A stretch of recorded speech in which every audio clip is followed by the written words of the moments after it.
Commissioner Tedesco? Present. Commissioner Volpe? Here. Commissioner Clock? Here. Commissioner Wallowski? Here. Alternate Commissioner Caird? Here. Alternate Commissioner Coviello? Here. Alternate Commissioner Coles? Present. Alternate Commissioner Ma? Here. Commissioner Santiago? Here. Vice Chair Salka? Chair Hammerstein? Hammersley's here. We have a quorum. If we could all stand for the pledge of allegiance, please. Pledge my allegiance to the flag of the United States of America and to the republic for which it stands, one nation, under God, indivisible, with liberty and justice for all. We can all remain standing for a moment of silent reflection, please.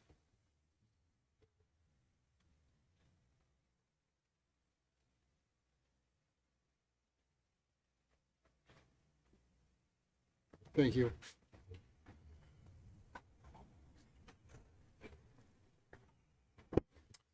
For a motion to approve our minutes from our last meeting on January 4th, 2022. So moved, Mr. Chairman. We have a motion. Do we have a second? Second. Sag clock. Okay, we have a second. Any discussion? Sorry. Can't see your mouse move. Any discussion? Seeing none, all those in favor? Aye. Aye. Any opposed? Motion passes. Item number 7, commissioner discussion. This is, again, just a standing open item for commissioners to discuss anything that might be on their mind. Just an update, Mr. Chairman, on the opioids. Yep. We had a meeting on January 6th, and just got an update from Dave Lavalle about the amount of maintenance that's being done on the Leaf project, the Leaf barn, as well as the Gronsky farm. The roof is going out to bid. We set up, one of the things we haven't done is really set up a number of subcommittees to take over specific responsibilities with regard to space. So we basically set up 5 subcommittees. One is maintenance, one is signage for signs that identify where these open spaces are and identify as you walk in. Historical perspective, which I'm on, and I'll be looking to Ms. Volpe to help me out on this. Really? We're also going to do a scavenger hunt within a lot of the open space parcels that we have in town, which will then just allow people to really exercise their right to go out there and take a look at what we really have in town. And also we have one set up for education with regards to what's happening at the Gronsky farm for the middle school, high school kids. So those are the 5 items that we talked for the subcommittee. And just a quick update on the budgets that we have.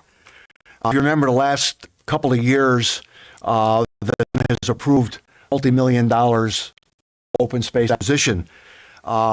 We have, and what happens with the town manager, he sets up separate accounts, so it's kind of confusing when you look at it, but we have 2 accounts open for $2 million each.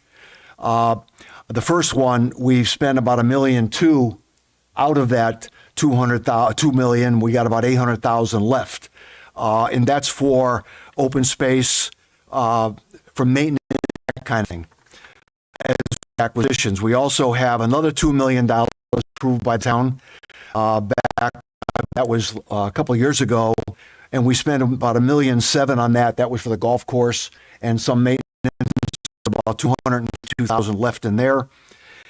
State grant of well, that was $600,000. Then we added, so it's about $1.2 million, and out of that we use that for maintenance and purchase of open space. And then we've got another one, another budget item of $90,000, and we upped that the last couple of years to it for $64,000. So, and that is for basically for signs and maintenance throughout all of our open space. That would be like mowing, that kind of thing. So, really just an update on our open space. That's a good day, Bob. Thank you. Conversation clock.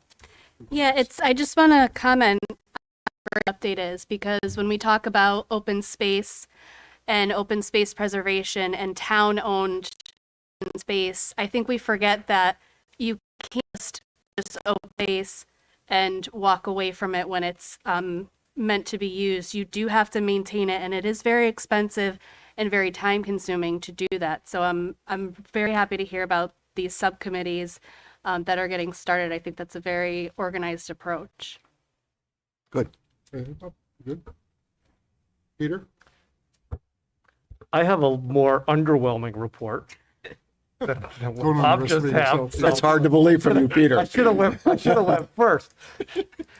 So we did regulation review subcommittee last week.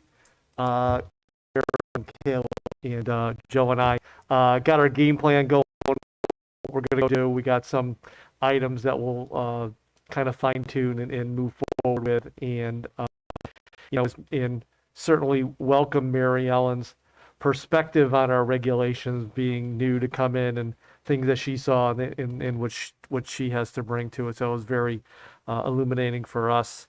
And just to remind everybody, normally cities and towns spend money on consultants to go do this to the tune of about $50,000 to $100,000 that we're not going to do. So it'll be a considerable process for us to move forward to do this, but I think we have a way forward and some things that we look for. I don't know if you guys have anything. So it's really just organizational that we're looking to go do. I'm a little offended you said it's underwhelming, but besides, I think it's a great It was update. Joe Coviello was a premium.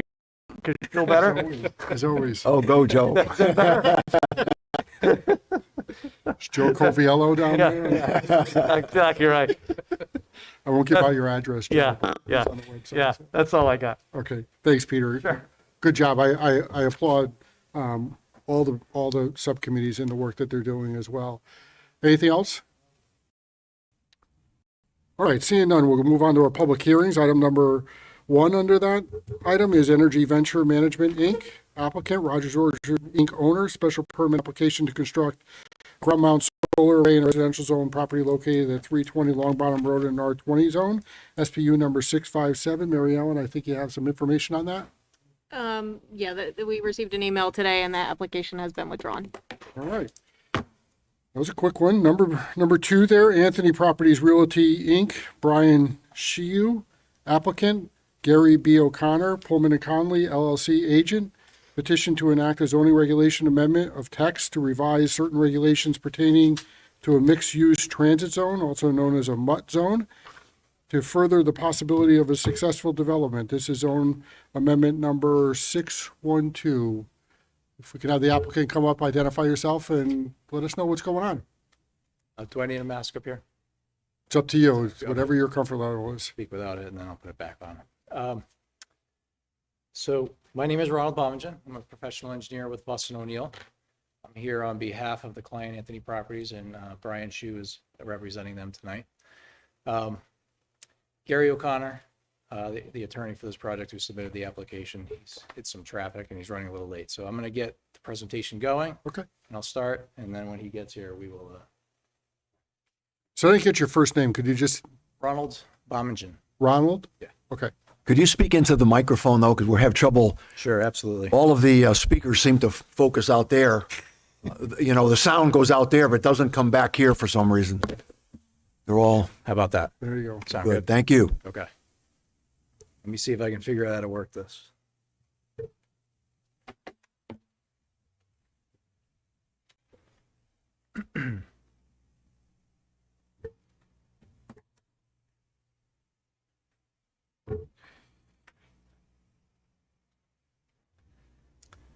Okay. So, again, Ronald Bommingen, Boston O'Neill. We are here tonight to request a zone amendment, text amendment to your zoning regulations. This text amendment impacts 3 sections of the regulations, and it's pertaining to a development along West Street. Addresses are 3 properties: 1177 West Street, 1193 West Street, and 1303 West Street. The text amendments that we're requesting are for a proposed development, which Anthony Properties would like to develop on this property. They are a residential developer, and here comes Gary O'Connor, right on cue. Before we get into the detail, I don't know, Gary, do you want Brian to say a few words about the company? Okay. Poor guy. Do you want to get going? Yeah, let me just Up the start. street. There you go. Apologies, I had some traffic issues. Anyway, Ron, I don't know how far you've gotten, but. Stalled enough. Oh, you stalled them. All right. Well, thank you. Gary, if you could just identify yourself and Yes, your for the record, affiliation. my name is Gary O'Connor, and I'm with the law firm of Pullman and Comley, and I'm here on behalf of Anthony Properties, and you've met Ron, and with me also is Brian Chu, who is the Vice President of Development for Anthony Properties. And so by way of background, Anthony Properties has been in business since 1987. They were started in Dallas, Texas, and they've become a national developer of a builder and long-term owner of commercial, mixed-use, and residential properties. And as you can see in slide 3, and if I can get to it, I'll show you. They build high-end residential communities, and these are some representative copy of examples of those communities. Brian will speak in a little more detail about them, but it's important to note that these communities include a wide range of amenities, which include clubhouses, pools, gyms, walking trails, and even dog parks. And those are the types of amenities that Anthony Properties would like to do in its project on West Street in Southington. What I'd like to do right now is introduce you to Brian Shu, and he can explain in more detail, the types of projects they do, as well as his vision and his company's vision for the West Street site. Brian? Good evening. Again, I'm Brian Shu, and I'm the Director of Development for Anthony Properties. We're based in Dallas, Texas. Our company's been around for 35 or so years, and I've been with them for about 23 years now. So for the bulk of our company's history, we went around the country and built for national credit tenants on the retail side. Did a lot of movie theater development, and at one point our company was probably the largest independent owner of theater properties in the country. We were building a shopping center in the Midwest probably about 7 years ago, and we bought the land for it, and it had what we thought was just going to be almost a throwaway piece of acreage, about 15 acres of it that was sitting up on top of a hill behind the shopping center. And then after we built the shopping center, we kind of thought, well, maybe there is something we can do with that. And so we looked into multifamily development. And so we found out that particular state and the city on top of that were offering some incentives for workforce housing. And so we got into multifamily residential development. So since then, we've built quite a few Class A market rate residential communities, mostly around the Midwest. We've got a couple out in the western slope of Colorado. But back when we were doing commercial and movie theater development, I came up here looking for sites to do those kinds of projects. And so I was always, if you're wondering how a guy from Texas ends up all the way up here, I was always intrigued by this area and felt like if you can find a good site, and sites are not easy to find up here, unlike Texas where things just kind of go on forever. But if you can find a good site, you set yourself up for the long haul. And so we have found a site in Attleboro, Massachusetts that we're getting entitlements for. And this is another site that we're working on. And we've got a third site in Newington. If you know Cedar Street and Loop 9, there's a fast track station. And this project will be right next to that. So it'll be a TOD project right next to the fast track station. So anyway, as Gary mentioned, what we like to find is places where there's a real need, frankly, for new Class A market rate projects. It's no secret that, this part of the country is a lot older than other parts of the country. So it's not hard to find markets where the product that people are living in is a little older, but it is hard to find a site. So when you do find a site, it just makes it all better for us, in my opinion. So we've found sites that we think tick off all the boxes of what people are looking for. Our projects tend to cater to young single professionals as well as empty nesters, people that like to lock and leave, so to speak, from here. They may lock it up and just go to, Florida for the winter months or something like that. So amenities are very important for these kinds of residential tenants, and location is every bit as an important amenity as having a pool or a clubhouse or something like that. So all of our locations up here seem to have, we've been very fortunate to find locations that have things like, great access and shopping within walking distance, things like that. And so the site here on West Street, and I know we haven't gotten to it, but it's basically at West and Curtis, just north of Popeyes and the Marriott Hotel. I can't remember which one it is, but anyway, so it seems to have all the hallmarks of sites that we're looking for as well. So we're very excited to be in front of you. We appreciate y'all's time, and look forward to building a nice community for the long haul here. Thanks, Brian. This is, yep. Okay. So here's just a Gary, I don't want to interrupt you, but can you get closer to the mic? We're having a Sure. little trouble hearing you. how's that? Better. Okay. Thank you.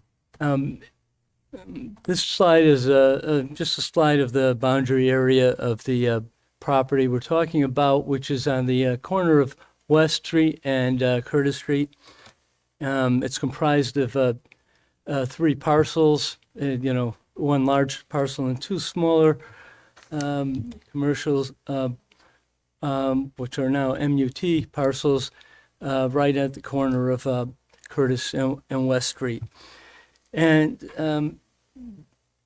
there are 2 MUT zones in Southington, and this is one of them. And MUT zone, reading through the regulations, they were passed and adopted effective as of June 6, 2014.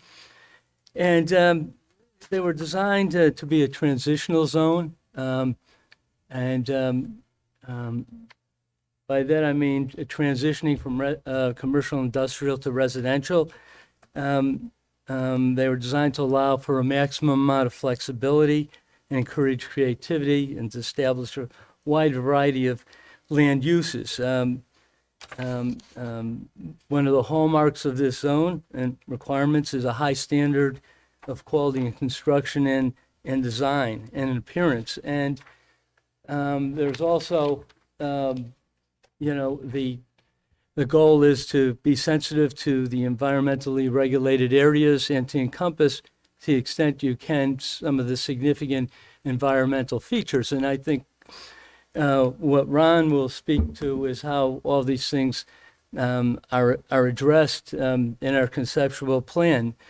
So, as I indicated, there are 2 MUT zones, and that's it. And they're both located on West Street. This project is in the largest of the 2, which is about 62 acres. And then there is one north closer to the Bristol town line, which is around 26 acres, I believe. So both these, the smaller MUT zone to the north of ours is surrounded by commercial and industrial, as you can see on the slide. And the larger MUT, where this proposed development is surrounded by a mix of industrial, I-1, I-2 zones, and R40 residential. But what is unique about this piece of property is because the topography and it's below the site, it really slopes down. After you get past those 2 small parcels, it slopes down considerably from West Street. really is so far below the street that little, if any, of the buildings can be seen from the street. Also, what bifurcates this property also is probably most of you know, is a large utility transmission line, and there's a easement through the property, and so that serves also as a kind of a natural buffer between the development and other areas on the site. We're looking for really 4 amendments to the zoning text. The first has to do primarily with, it's an interesting ratio that you have here, and that ratio it's a ratio of the residential building footprint area to the non-residential footprint area. And right now that ratio is 2-to-1. And we propose to increase it to 5-to-1, and for a lot of good reasons, which we'll explain. The second change that we're looking for is in the maximum residential yield from what now is 5 dwelling units per acre to 6.5, and we'll explain why. The third and fourth text amendments deal with the Section A schedule of area, height, bulk, lot, building, and structure. And what we're trying to do here is to allow up to a maximum of 4 stories for both non-residential and residential structures, and up to 55 feet for both non-residential and residential structures. Currently, the non-residential structures are allowed to be 4 stories and 55 feet respectively, but there's limitations on the number of stories of residential buildings to 3 stories and the height to 35 feet. So what we're proposing is to make it the same across the board. Now, there's a number of reasons for these changes, and I think the primary reasons are really for the change in that building footprint ratio has to do with the size of the property. I mean, it's not large enough to, in fact, there's not many parcels in this area that are large enough to sustain what, we might envision of a MUT zone, a New England style village where residents in the development can sustain the a number of commercial establishments that are contemplated by the current MUT zone requirements under that 2-to-1 ratio. There's just not enough units to sustain that kind of commercial activity. There's also topographic and physical constraints that affect the development. And because of the amount of wetlands on the site, the utility line that bisects the property, the dramatic elevation changes, it creates a real problem for not only providing the buildings, but the parking that's necessary. And Ron will speak to the fact that because of that, there'll be a number of spaces beneath a few of these buildings. There's simply just not enough space. And so we decided we had for the other reasons we talked about, but also for this reason, decrease the commercial, because generally commercial activities like restaurants require more parking, and it's just not there. And, we really made a concerted effort when we thought about this is to not disturb the wetlands, incorporate them into the plan. You'll see that when we eventually get to that point, the master plan, there'll be walking trails and, around and through the wetlands that, for the active adults and young professionals to live in this place. We felt that that's an amenity that's important to the type of project that Anthony Properties puts together. Also, we think that the maximum residential unit increase to 6.5 is justified because, again, because of the limitations of commercial demand for this type of mixed-use development. And also, as we'll discuss, there's external factors that really have reduced the demand for office space, retail space, and other commercial types of activities in this area and just in general, nationally in the market. If you look at this slide, you'll see we've kind of highlighted, and I was up and went around the area today to see the amount of commercial development. I mean, it's pretty amazing. I remember going up to a friend's house that lived off West Street when I was a kid, and it was certainly nothing like this, and it wasn't anything like this 10 years ago. The amount of commercial development in that area has increased significantly, even after the effective dates of these MUT regulations. I mean, there's any number of office complexes, there's medical office complexes, there's what I would consider, fast serve restaurants and traditional restaurants, motels, and a number of retail establishments there. So, we believe that the area itself right now, is almost hit the max when it comes for commercial development. And what's really needed is not more commercial development that will only compete with these existing businesses, but a very rational approach to a mixed-use development, which we're proposing, which is that the bulk of the buildings will be for residential, and a smaller amount, in this case, 17,250 square feet, will be for commercial. We think we can justify those types of uses, within the project, and the type of uses that we're looking for, I think, will complement what's already in the existing area. Let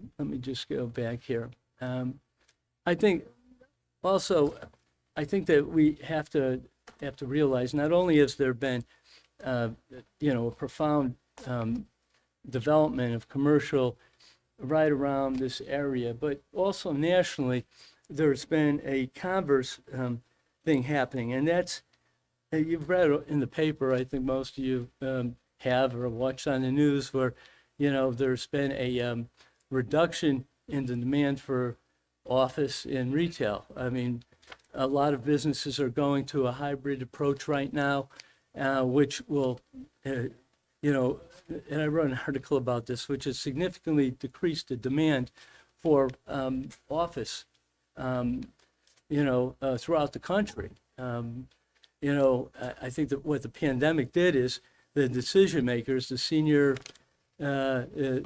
people who make the decisions, realized that, yeah, you could work effectively from the home. And although it's not a good thing to do it 100%, and a lot of types of businesses, a hybrid approach makes a lot of sense. So what that does is it reduces the demand for offices. And that's something that Connecticut is feeling like the rest of the country.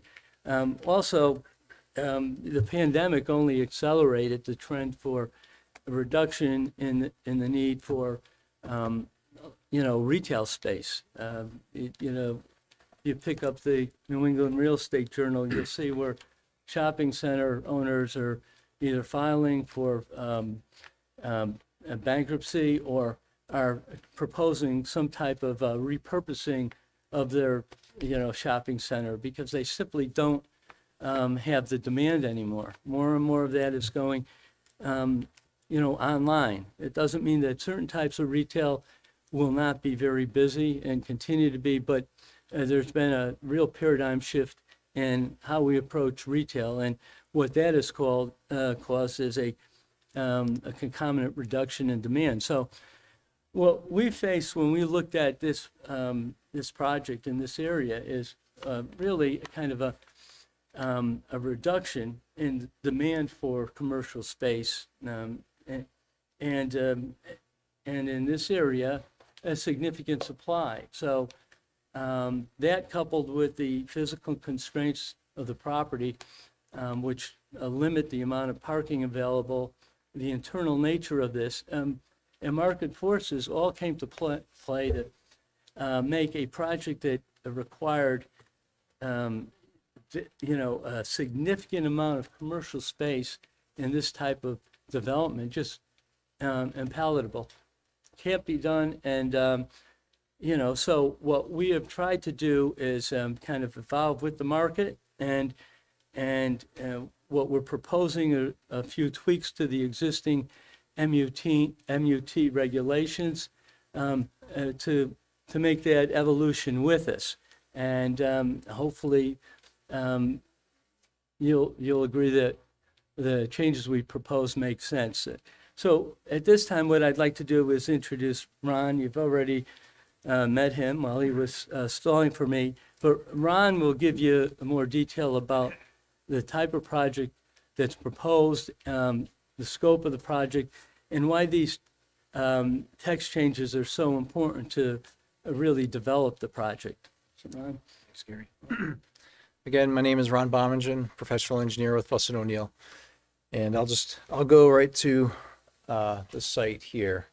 So when developer such as Brian Hsu with Anthony Properties comes to us with a potential project, we look at, first we start looking at the size of the site, we look at the environmental concerns, the physical constraints of the project, and we start looking to see if a project that he wants to develop is even feasible.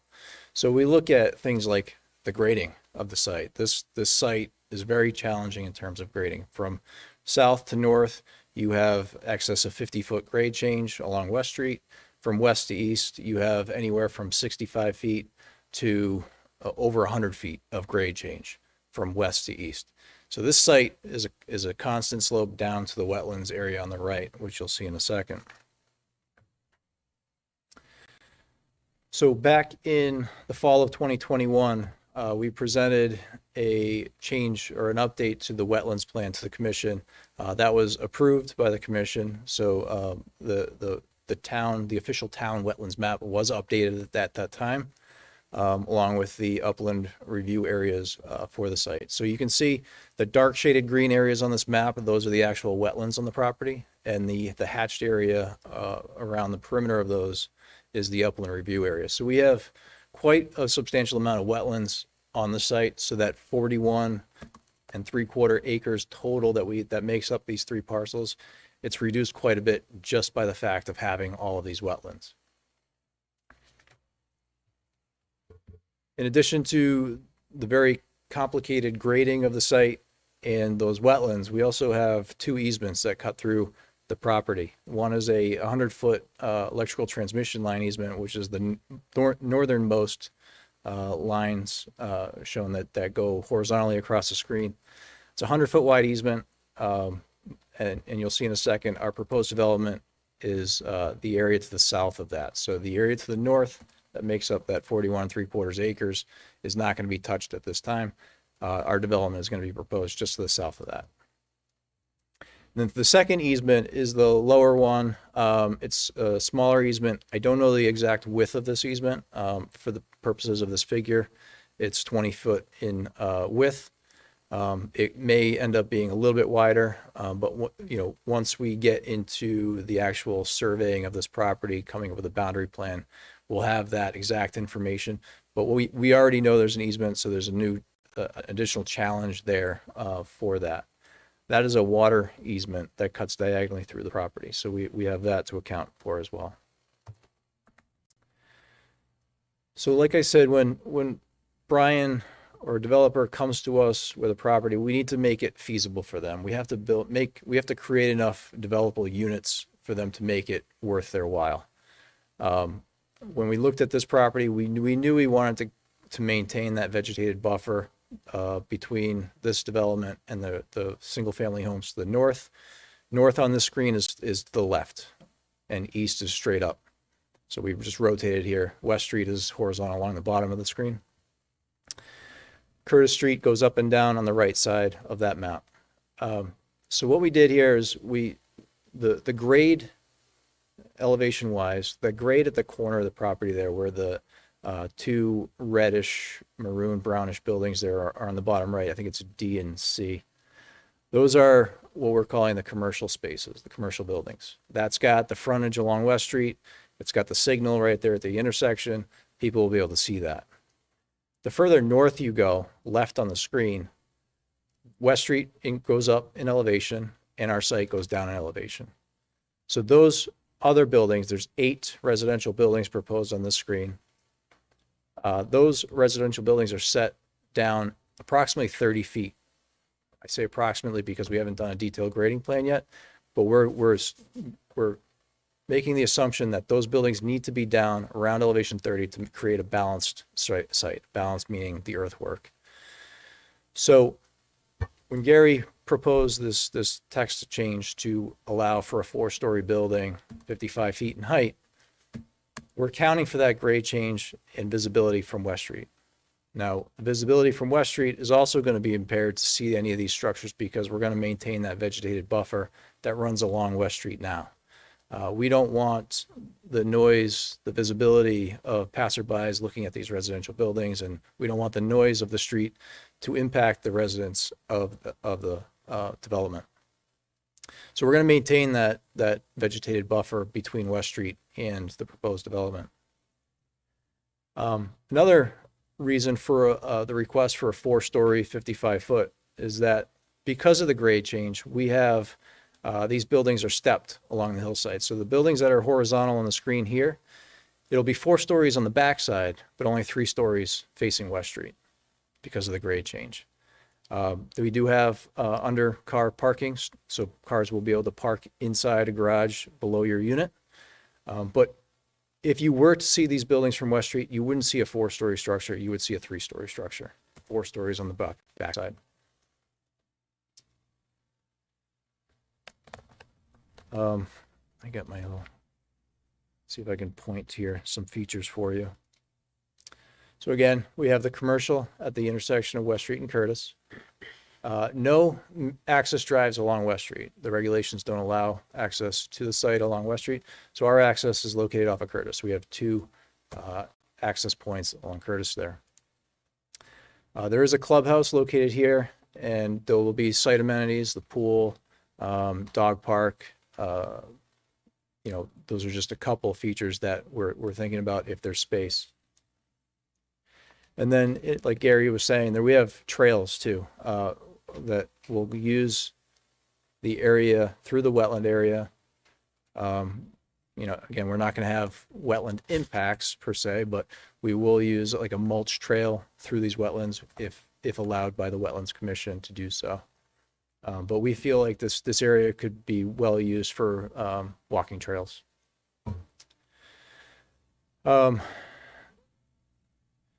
So again, we have this large area. This is all part of the 41 3/4 acre property here, this light green area. We're going to maintain this area as vegetated buffer. This, like Gary was saying, this multi-use or multi-family type development is a great use for this site, and it is a great transition from all of that commercial and retail and restaurant use to the south before you get to these single family homes. So this is a great use for this property. Very low impact to visibility from West Street because of the grade changes.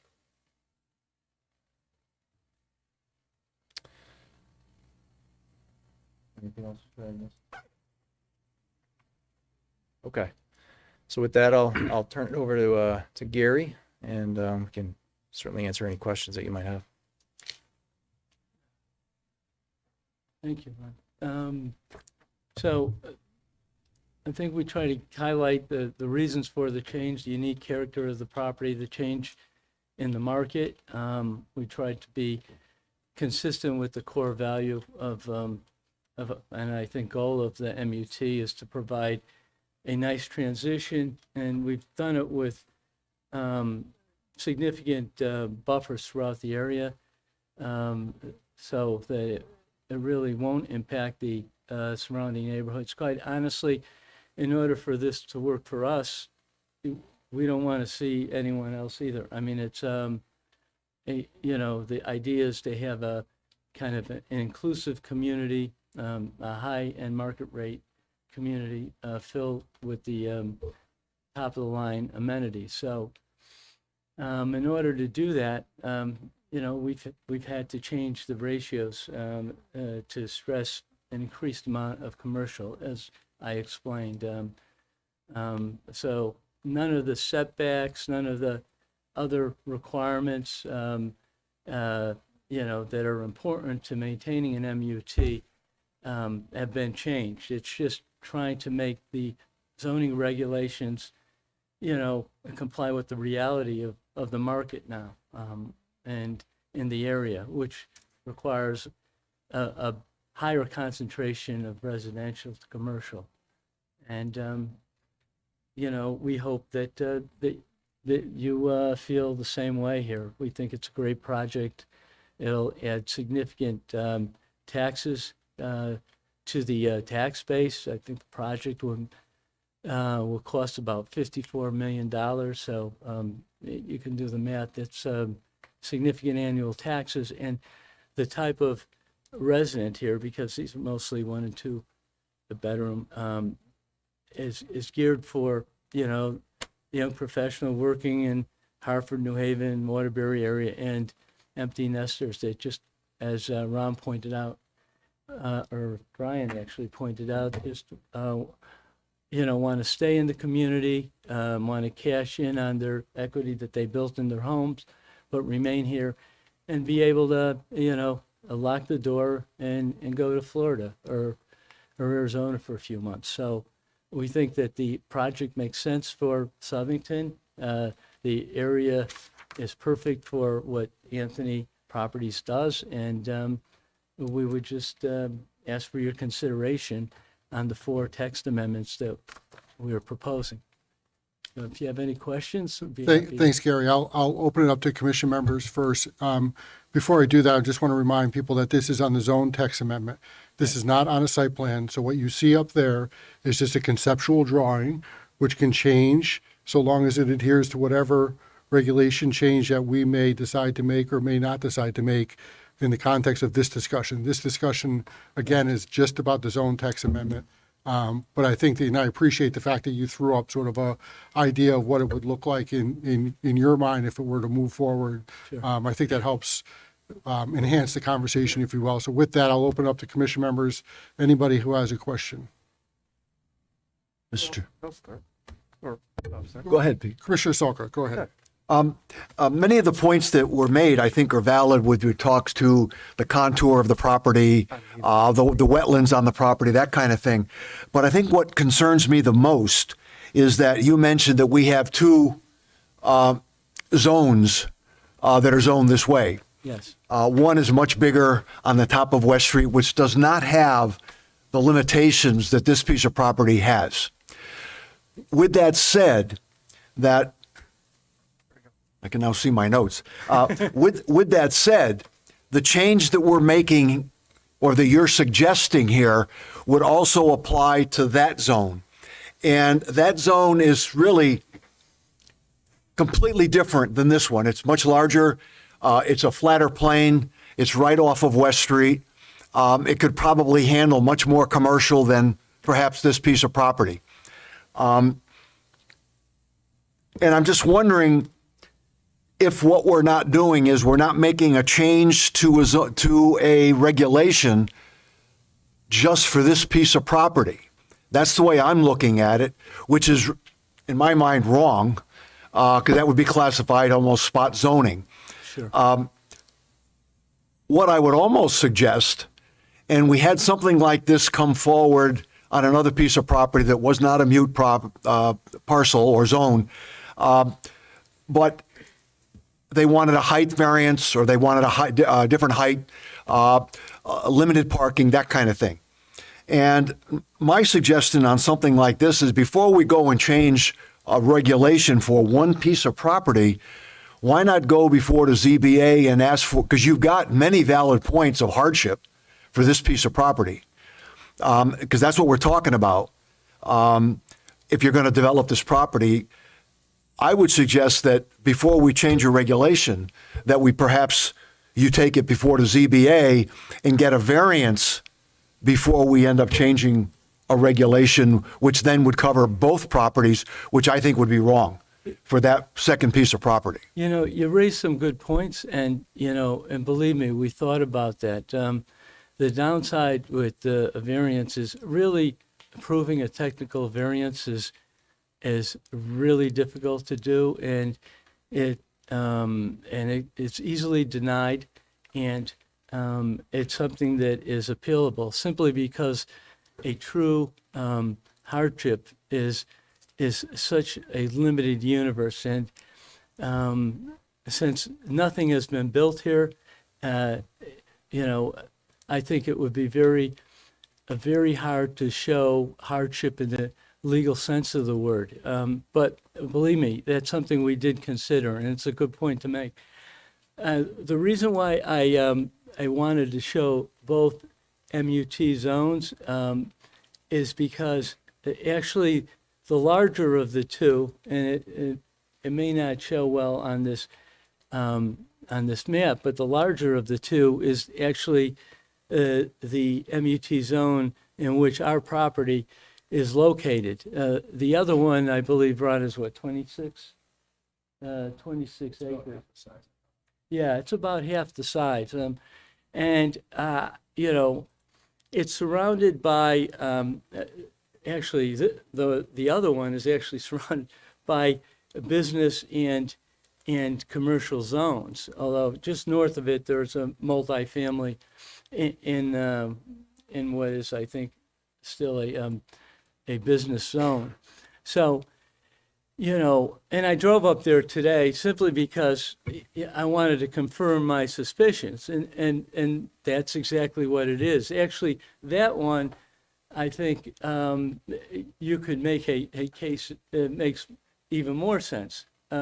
So, you know, fortunately, we went this route because there were just two zones that we had to deal with. And I agree with you. You don't want to change regulations, you know, if it's going to affect, you know, a dozen different property zones in the town. Here, they're both on Queen Street.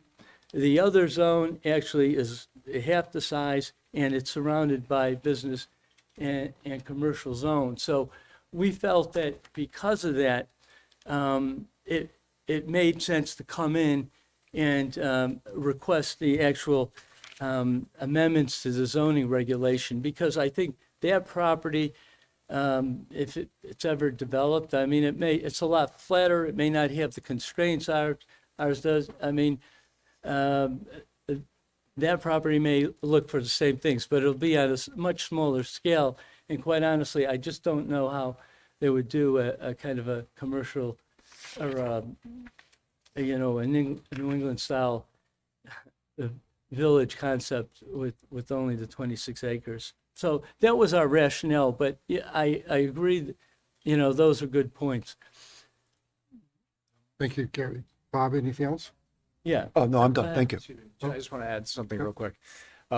Because of the size of that other MUT zone, the biggest impact with the request that we're making is really to the ratio, the 2-to-1 to a 5-to-1. When you look at the density of that, it's really only going to add possibly one residential building to that development by changing it from 5 to 1 to 6.5 to 1 ratio in terms of density.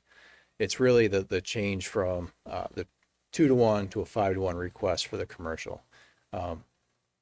Like Gary said, I don't know if you're going to get a good 2-to-1 mix on that northern piece, that smaller MUT zone. just because of the surrounding uses. It's mostly industrial, commercial. Okay, thanks. Bob, you all set? I'm set. Thank you. Okay. Peter? Thank you, Mr. Chair. So, thank you for enlightening us, because when I got the regulation changes in my packet, I couldn't envision what or why we were doing that. Yes. So I appreciate the rendering, and as the chairman said, we're not here to talk site plan.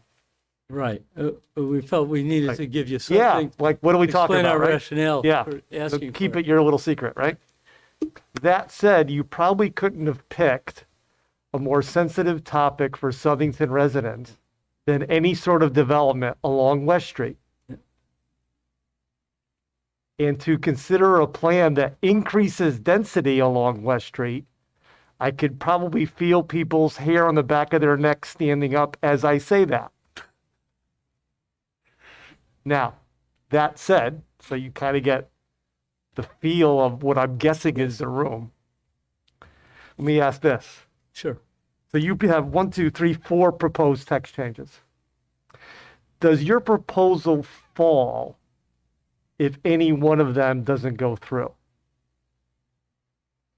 Yes, because there is a certain amount of units that are necessary in order to justify the cost of construction on that and to Got it. provide the amenities that they want to provide. Got it. Yeah. Thank you for saying that. Yeah. All right. Are you familiar with Connecticut affordable housing regulations?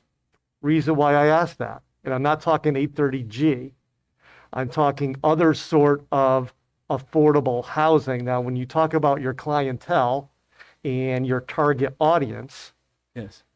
could any part of this development potentially be considered among affordable housing? Another really good question, and I talked to my clients about that, when they were proposing the project. And it seems to me that a small percentage could be without impacting the overall community that Anthony Properties envisions. I mean, I don't know, 5%? We would consider that. Yeah, Because we, as most towns Yes. within state of Connecticut, have an affordable housing, are below the threshold. yes. And we actually have a study going out, which is due back to us, gee whiz, I think first quarter, soon, about potential ways to mitigate that. So I bring that up in that context, Yes. because I think even though you're coming to us this evening for a text change, and I don't know if we'll have a vote on this tonight, Mr. Chair, now that people kind of have an idea about why we have a text change, I'm sure people may want to weigh in on this before this evening. Sure. I wanted to bring that up as a potential, hey, by the way, this may, No, it's it's valid, it's a valid bargaining chip. so I just want to bring that up, yeah. okay? Yeah. Whether it is or not, it's your development, you don't have to say yes to that, but I just want to bring that No, up. but the reality is that if the town doesn't do something about it, the state legislature may force something Yeah. on them. And so to the extent we can be cooperative and maintain the integrity of the project. So, We're so happy to one do of the so. other, thank you. So one of the other consternations about West Street, and it is indeed a state road, Yeah. is indeed traffic. Now, I get that per what you're looking to do, you have no egress off of West Street, it's on Curtis Street. However, there's still, you gotta go on West Street to get there unless you go from Queen down Curtis, okay? So what's the potential for the size of this? And there's a number of units, you got 250 units, I guess you're looking at. How many, like, what's the, not that you did a vehicle study, you wouldn't have to do that until you did a site plan and all that stuff. Right. But I'm trying to think impact, because you are proposing a change in density here. 2 to 1, 5 to 1, 6.5 units, 5 units. That's a substantial increase in the number of people potentially in that area. And we can't impact the road, we're waiting for the state to impact the road. So I'm curious the amount of people or additional people that you're Yeah. thinking is there. And I think that's a fair question on the increase in the number of units Right. per acre. The ratio is actually, we think, changing it actually makes the traffic situation better and with more residential than commercial. But I'm not the engineer, so I'm going to let Ron Sure. explain exactly Sure, sure. this issue. You're absolutely right. There is an increase in density, but with that, we're asking for a decrease in the commercial, retail, restaurant. Right. It's our experience we certainly designed a bunch of multi-use developments like this. When you decrease the amount of retail, restaurant, and office space, you really decrease the amount of traffic. You will increase the residents that live there, but you leave in the morning, you come back in the afternoon. If you have restaurant uses, you have people coming and going all day long. So the amount of traffic that we're going to put on West Street as a result of increasing the residential is really just it's going to adjust the peak time in the morning, peak time in the afternoon, but the throughout the day traffic is going to be much reduced compared to what you would see if we did meet the regulations as they stand today. So right now, we can develop multifamily, we can develop substantial amount more commercial retail based on these regulations. We're just asking to adjust that. And Okay, so we have not done a traffic study. get it, because you don't have to do, you don't have to do it for a text Right. change, it's just when you come to do, and I'm not asking for that. Yeah. But I am asking in regards to that, if you had any estimate because of the density change, what that would be. We don't have an estimate, but I do know from past experience that the number will come down. Gotcha, all right. So if the text change doesn't go through, sake argument, are you dead in the water? If we said 2.1, I don't like 5, I want 3, I want 4. Yes, because there's just no market for that. Okay, so I just want to know what we're looking at. So in regards to all 4 are kind of like a package deal. And so for it to be economically viable for you, Right. those 4 are a package deal for you in order to go forward. Is that Exactly. fair? I don't want to put words in your mouth, but is that Yeah, fair? I couldn't have said it better myself. So. How about that? Sometimes I get a little wood on the ball. Excellent. Okay, There is a little wiggle room in the residential to commercial, okay, but not a lot. okay. All right, fair. I'm done, Mr. Chair. Thank you. Thanks. If I could add, it's really, it's a lot about unit count. And so because of the site constraints that we have with the topo and the wetlands, we have the commercial component, which has to be this big right now, which makes the residential that much smaller currently. Then, it reduces the number of units we can get on the site. So that's why we wanted to go higher. That's why we wanted to reduce the commercial so the residential can expand a bit so we can get that unit count. Gotcha. All right, thank you. I'm good. Thanks, Thank- Peter. Thank you. Any other questions? Commissioner Clark? Hi. Aye. So in 2016, Southington adopted the Plan of Conservation and Development. Did you review that at all when you went for this text change? Yes. And in that, it references the 2011 West Street corridor study. Did you review that as well? So we looked at that. Yeah. Okay.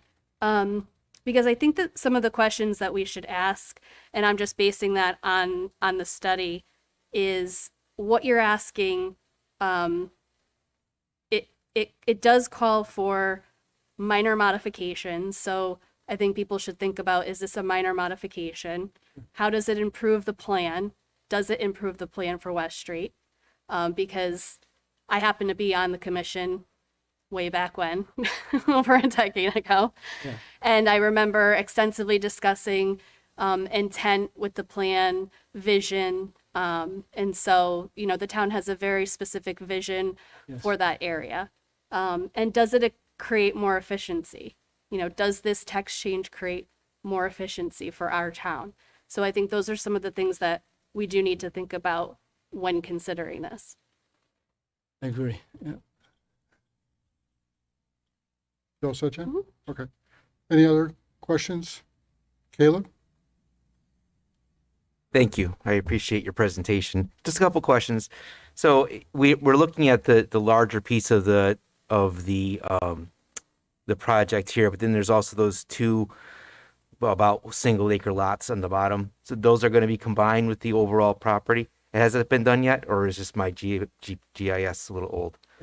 No, right now, we're under a purchase and sale agreement, and it's, the last contingency is getting our entitlements, and all three properties will be merged. Okay.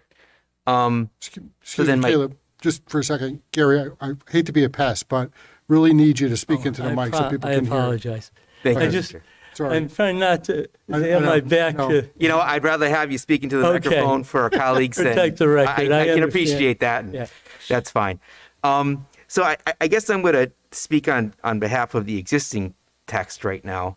So we're looking at from 2-to-1 and 5-to-1. So my view of this, of any kind of zoning commission, land use in general, is the long game.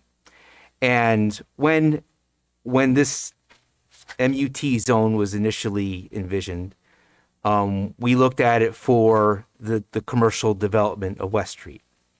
And so while in your presentation you made it very clear that the tide of the need for retail and commercial has changed somewhat, right. I'm looking at, well, that's today. But in 40 years or 50 years, and as representatives of Sullyington, we have to look at the long-term benefit of the town itself. And so, you know, and again, I'm saying this as a champion of the existing code, you know, how that's going to change this, and this is for the benefit of a conversation, is a concern for me for what's going to happen down the road. Yeah, and I think that's legitimate. But I think that you have to consider the types of commercial that you really would get in this. I mean, first of all, it's internal access. I mean, this was designed to have shops, you know, underneath the buildings, you know, on the first floor. And I think that that type of retail, you know, where people have to make the effort to come in internally in this, you know, network of internal driveways. I don't see that ever, you know, being there. You know, I mean, the strip center may come back or some form of it. There's always the need for specialty type of retail. But I think that this kind of concept works really well with a real large development, where you have the community can sustain what, you know, whether it's a dry cleaner or, you know, pharmacy or something that the community uses. But if the numbers are down, I just don't see that commercial space being sustainable.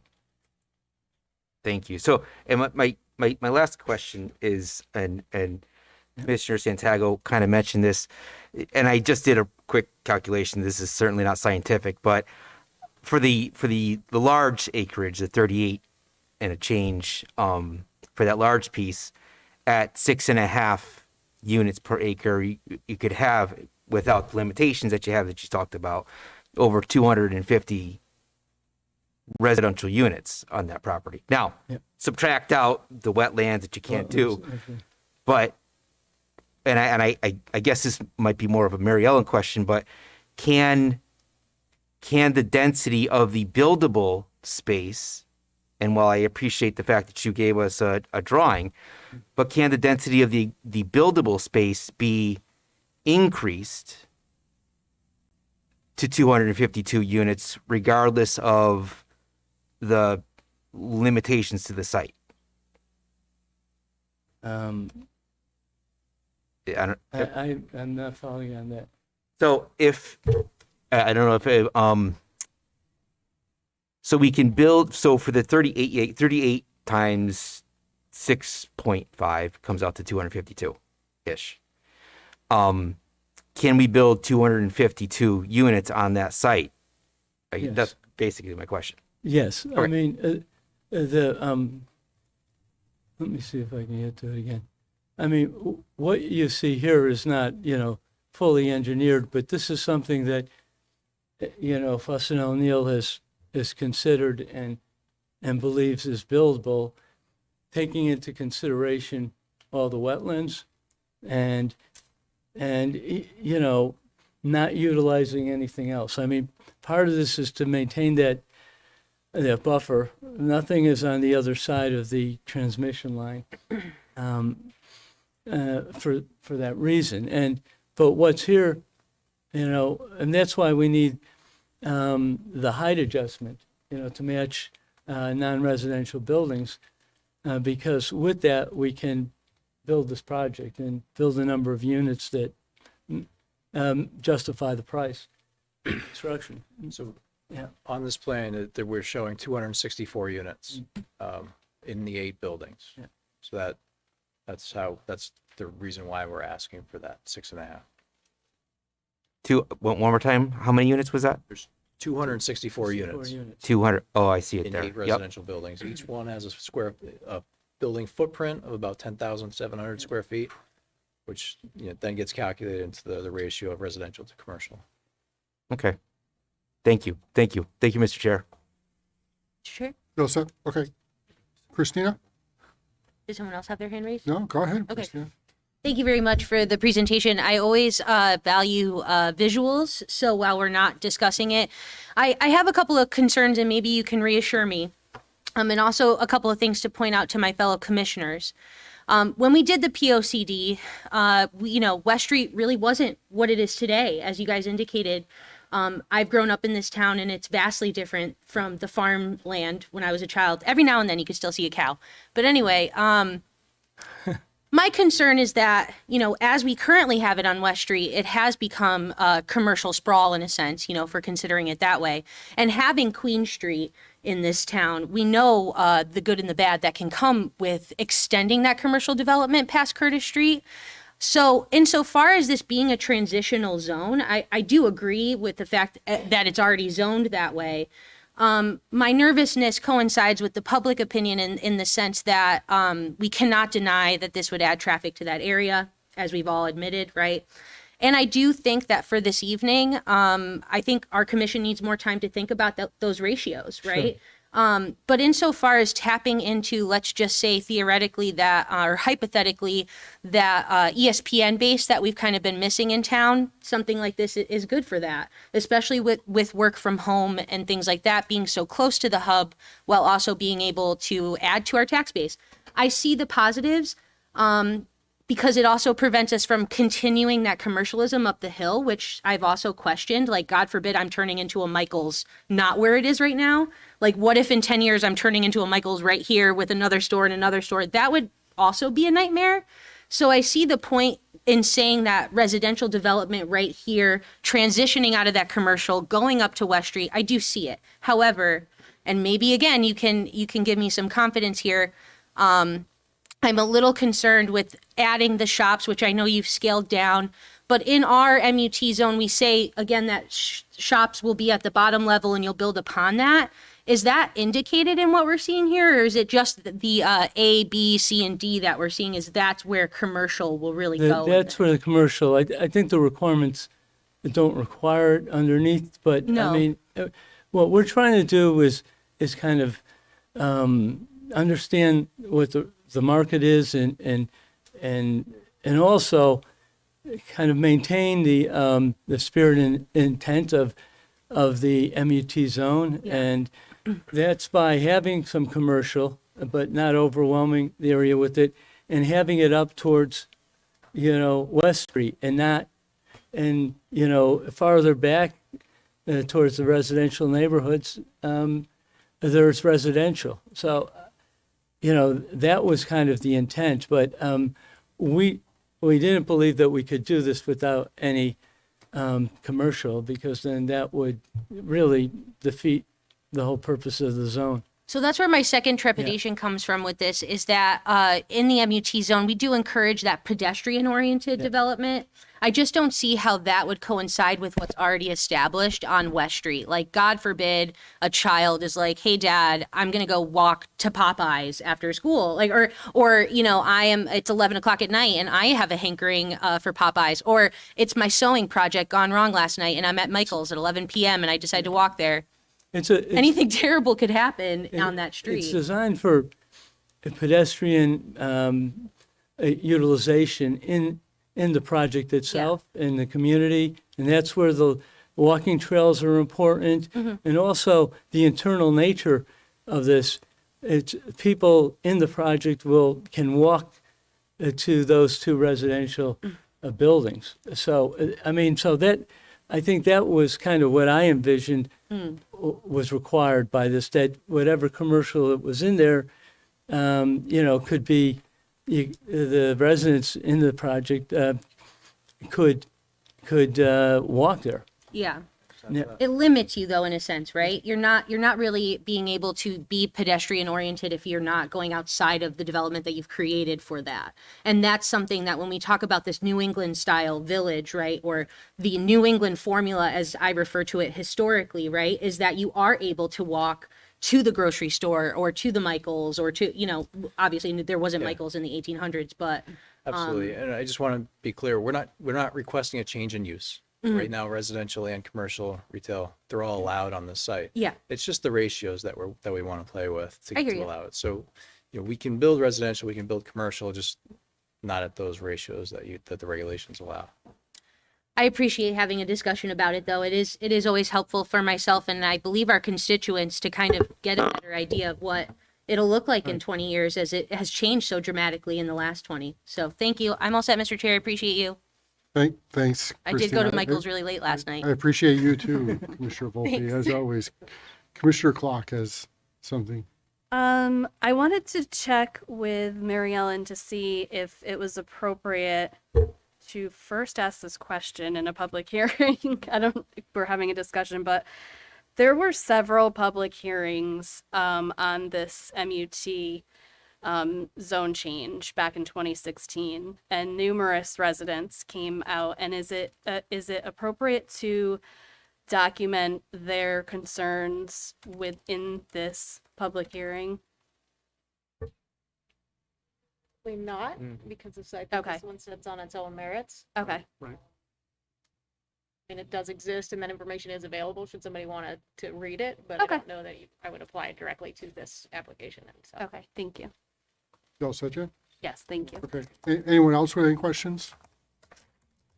We're going to open up to the public pretty soon. I just a couple points. The height change, the max heights, you're proposing to change it from a 3-story to a 4-story. There was mention somewhere by somebody on your side about putting parking underneath. Is that, so really what you're creating is potentially a 5-story building, although one of them is down below grade? No, so it'll be, if you're standing on West Street looking down at the property, you're going to see a 3-story building. The backside of that is the 4-story building with parking underneath. Okay. So, good point, and appreciate the fact that you brought it up, the view from West Street. The view from Spring Hill and Summit Farms, which is just to the, I think it's the Northwest. northeast, or, yeah, it's that part right up in the Or corner northeast, there. you're right, northeast. I appreciate the buffer there and the conceptual design, but what's the view on those folks? They're going to be looking at a 4-story building on the backside. No, the two buildings on the northeast there.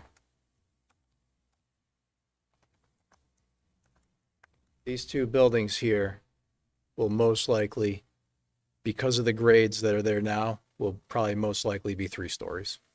The 4-story backside is really just going to be these 4 buildings here. Okay. Again, I understand that we're not talking about a site plan here, and I appreciate Commissioner Santago's question on the affordable housing component. And I heard somebody, I think it was Brian, who suggested that they would be agreeable to a 5%.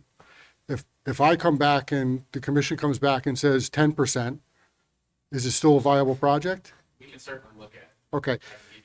I- I'll have to see what it does, obviously, to the bottom line. And just in the interest of if this does pass, I'll put another card on the table so you can look at it and think about that as well. Curtis Street right now, there's a light at the corner of Curtis Street and West Street. Pushing Curtis Street up so that it meets Churchill Road, which is about maybe 100, 200 yards to the north side there. So you reconfigure Curtis Street so it meets and lines up with Churchill, thereby moving that light up there because people on Churchill, we've heard, have problems getting out of there. I think that would improve the safety there. But, you know, if this were to pass, I'm just going to ask you publicly right now to consider realigning Curtis Street with Churchill and how that configures into whatever plan you may eventually come back to us with. Like I said, just put my cards, you put your cards out there, I'm putting mine out there too. It's so okay. I like it. I like direct. It's an open to conversation. I'm all about transparency. So Yes. unless there's any other comments or questions from members of the commission, we'll open up to members of the public and then we'll bring it back up again to answer anything that might be said. All right? Anything on the commission side? No, thank See you. none. That's a Could good we, thought. yeah, could we get any member of the public who'd like to testify in favor of this application can come forth right now and let us know what their thoughts are, please. Okay, we'll ask one more time if there's any members in favor of the application to come forward. Seeing none, are there any members of the public here tonight who are opposed to this application who'd like to speak? Come on up, just give us your name and your address, please. Share your thoughts.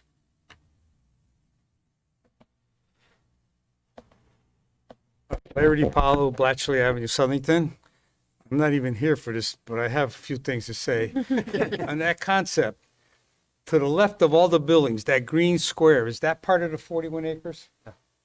Okay, so they're not really using the 41 acres. They're using it as, It counts against the total. they're not even, and that nice green line there? Yeah. Those are power lines, I believe.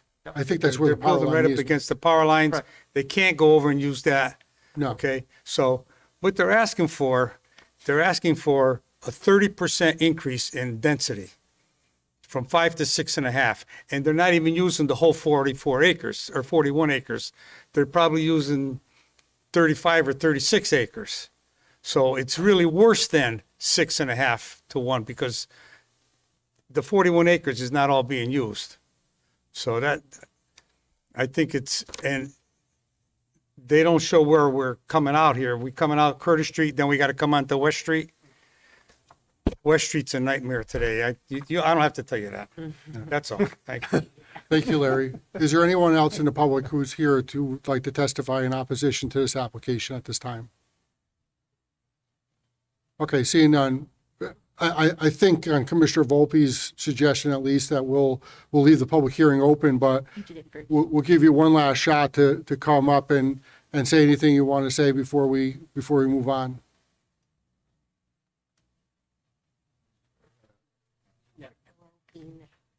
So the area to the north of the electrical transmission lines, we can actually use that.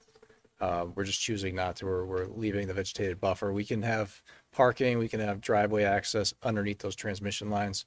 We just can't put any buildings in that in that easement there. So just to clarify that comment.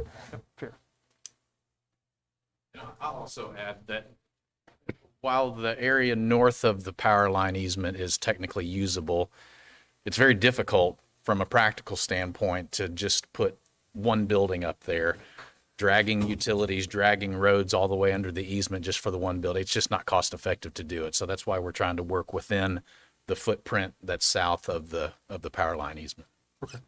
Thank you. Is there, just to put it on the record here, I know Christina, you mentioned you wanted some more time to deliberate on this internally. You want to hold off until the next meeting, keep the public hearing open on this, or? Yes, please, Mr. Chair. Okay, okay. I'd agree with that. Yeah, so we're just going to keep the public hearing open. We'll take it up again on our next meeting, which I think is scheduled for, Mary Ellen?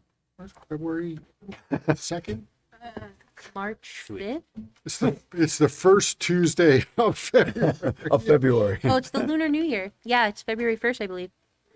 February 1, we'll be back here again. Oh, On the Lunar New Year, yeah. that's fine. And if there's anything that you would like from us, just, Yeah, and I appreciate that, Gary. And again, I don't think on the first you will need you to present all over again, but I think it will give us time to just sort of like deliberate on this. We just got this text amendment on Thursday of last week, so I think we want to think through it ourselves, and also to provide the public with another opportunity if they would want to come out and give us some thoughts. I fully expect it, and, great questions, and appreciate your consideration. Yeah, thanks Thank you. for your time. Have a great night. Okay, moving on to item 8C, Carrier Group, Inc., special permit application for a 6-lot open space preservation subdivision, property located at 927, 935, and 951 Shuttle Meadow Road, owned by Dezel Family LLC in an R80 zone, SPU 658. Do we have the applicant here? For the record, Brian Panico from Harry Cole and Son, 876 South Main Street in Plantsville, here on behalf of Carrier Group. I'll just open up this drawing.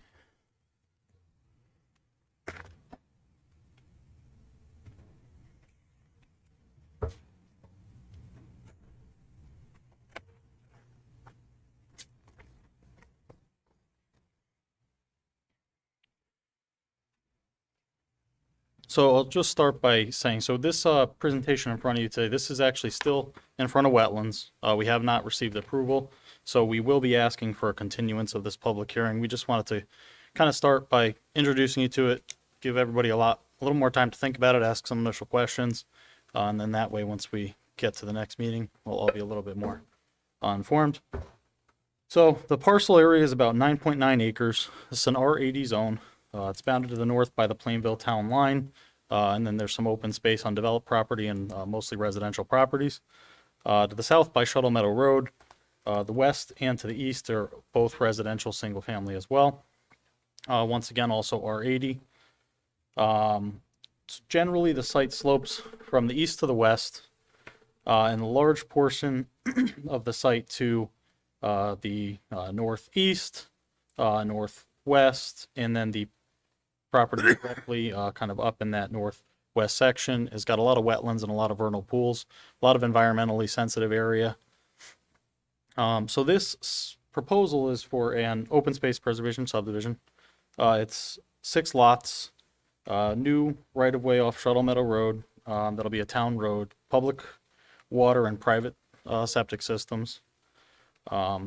We've provided a small portion of open space at the very south of the very entrance of this new development.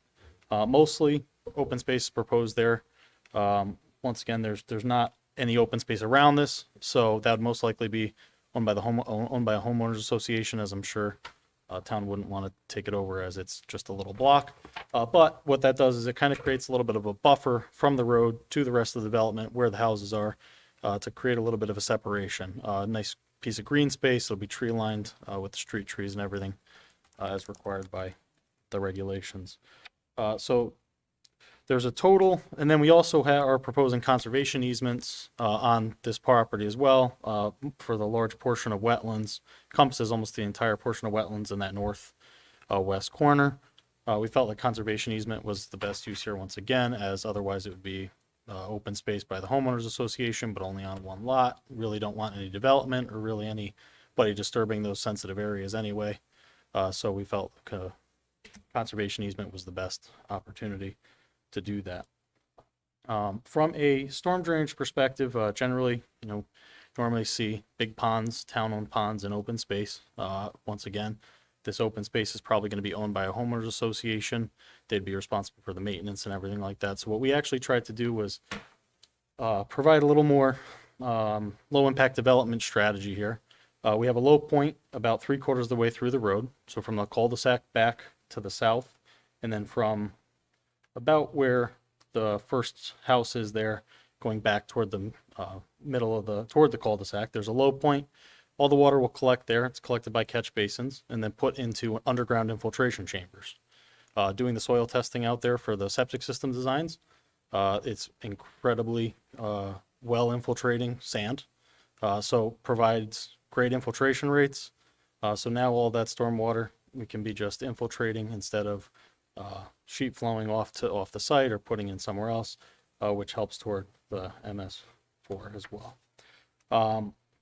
We have another section of catch basins at the intersection of the new proposed road and Shuttle Meadow Road, and that will have the same system. Either side of the road, there'll be some underground storage chambers, collect the water, disperse it underground.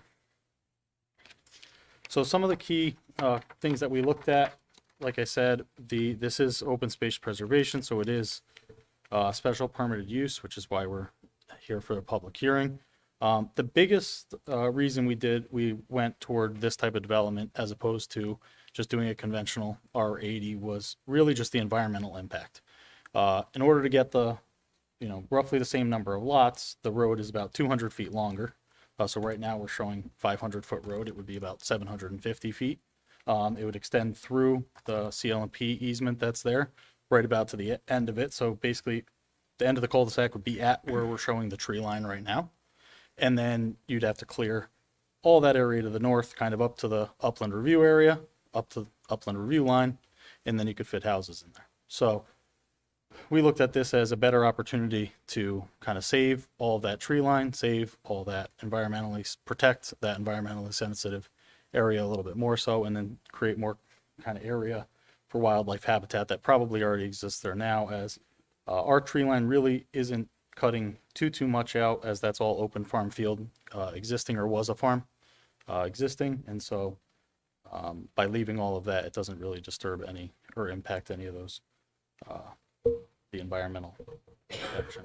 So we also have looked into this for kind of how it fits in with the rest of the neighborhoods. So obviously going from the R80 zone down to the open space brings you to 40,000 or 1 acre lots roughly.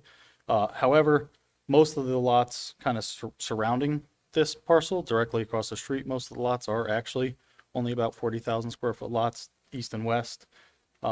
Same thing. And then there's a couple of parcels that are larger directly abutting this, but they're very narrow. So they're very narrow and they kind of run all the way along the back, kind of like how this parcel does, these parcels did, but just much narrower lots. So when you're looking at this from a kind of a character perspective and you're looking at the neighborhood and the lots and how far apart the houses are, it's not really the same feel of like the R80 as you're expecting, these big sprawling lots with houses really spread apart. It's much more condensed. So conceptually, this fits the neighborhood probably even better than the R80 generally does. Once again, we incorporated a lot of the LID strategies, protecting the wetlands. We've got adequate access for emergency fire. This is a town road. It is a town cul-de-sac, built to town standards. Traffic-wise, it should be very minimal impact. It's 6 lots. There's currently 2 existing houses there now, so we have a net increase of 4 single-family houses. Carrier Group does great work. They build beautiful homes, so we're not concerned with building something that's going to deter property values in the area. It'll probably raise property values, and there's less overall development. So from a town maintenance perspective, once again, this is going to be a town road. By doing the open space, reducing the size of that road, it's less to maintain, and then just an overall less disturbance to any of the existing area as a whole.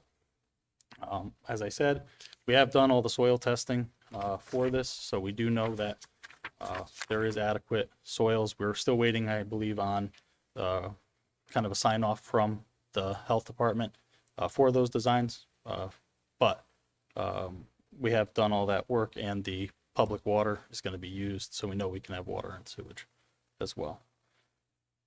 If there's any kind of initial questions or concerns, like I said, we're going to be requesting a continuance on this so we can take care of everything with wetlands, but we'd be happy to answer those Okay, at this time. Brian, also just to note that there are planning and engineering department comments that as were well. provided that we've not gotten, or they've not gotten a response to. So Correct. prior to us taking any action in terms of closing a public hearing, at least, we're going to wait for you to respond back in writing, as both our 2 staff people request of every applicant, as you know. So, and I think some of those questions I would ask, but I'll wait for you to answer those when we come back later All on. right, sounds good. With that, are there any questions for members of the commission? Commissioner Santago. So, if you did a regular R80 subdivision, how many houses would have been built versus 6? It is 5. Okay?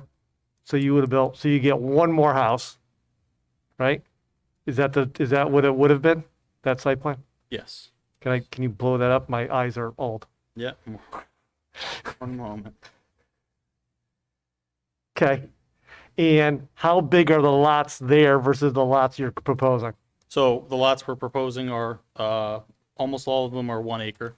Lots are the 40,000 with the exception of, I believe it's lot number 4 on that, open space subdivision, which Yep. is essentially 3.5 acres or so. Yeah. And in this case, there would all be 80,000 square foot to meet the. So you're going current from RA. 80,000 to 40,000 and you gain one house.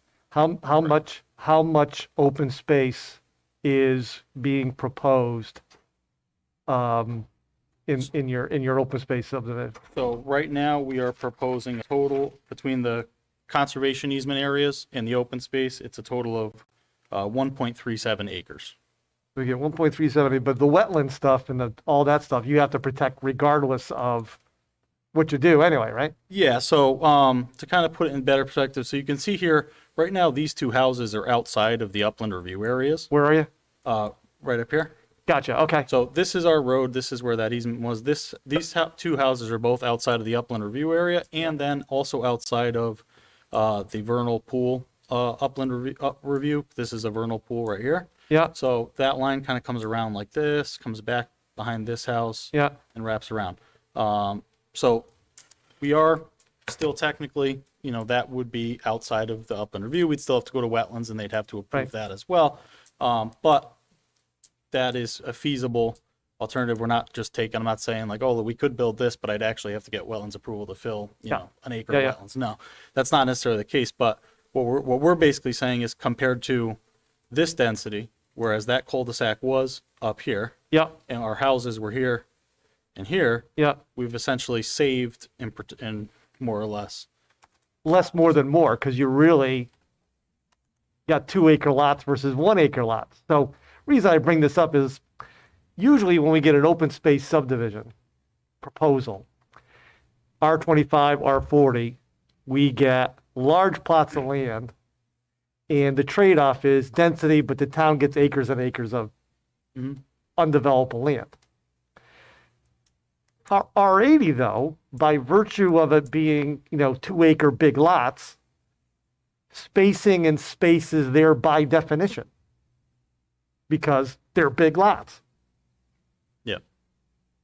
So we're getting only an acre plus, and we're reducing the size of the lots in half. So the trade-off doesn't really make sense to me for one house.